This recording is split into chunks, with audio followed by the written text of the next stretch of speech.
Growing up in Canada, it always seemed to me like science fiction happened somewhere else. What worries me is the precarious state of the fantastic in Canada. We as Canadians must ask ourselves, just what are our stories? We still have a wilderness. Even in Toronto, a few ordinary suburban houses back onto gloomy ravines. Just who are we? Canadians ask different questions and want different answers. We still have this sense of being on the edge of civilization, clinging to that strip of sun next to the border. It was really weird because it felt like I lived in a very futuristic place, a place where lots of different cultures were coming together, where there was all kinds of high-tech and entrepreneurialism, where people were trying different ways of living. Canada is science fiction. But good literature needs more than just places. Canada is a story. We used to keep a bibliography of all the Canadian writers, and it covered 3/4 of a page. About 10 years ago, we gave up keeping a list of all the Canadian authors because there were so many.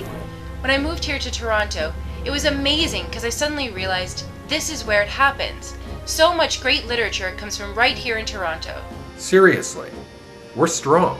More and more in this field, we're starting to see strong literary qualities emerge. Because Canadian speculative fiction matters, and it kicks ass. These are serious stories.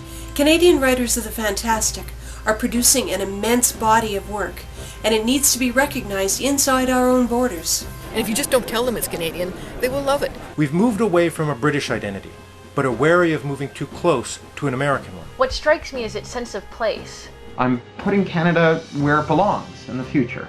It's because it's our duty as Canadians to celebrate our own, to promote and support Canadian literature of the fantastic. Writers of the fantastic are every bit as worthy of literary awards as are their mainstream colleagues.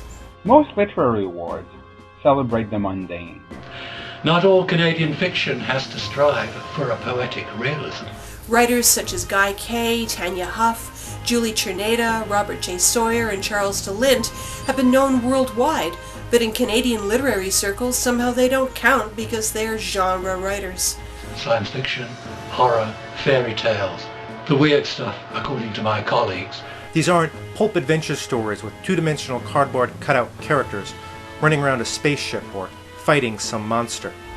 The Sunburst Award showcases homegrown talent, and it deserves to continue, and to gain a stature that is equal to other Canadian prizes. I strongly support the Sunburst Award. Not just for the authors, but for the fans who want to know that when they crack open a Canadian book, there'll be magic inside.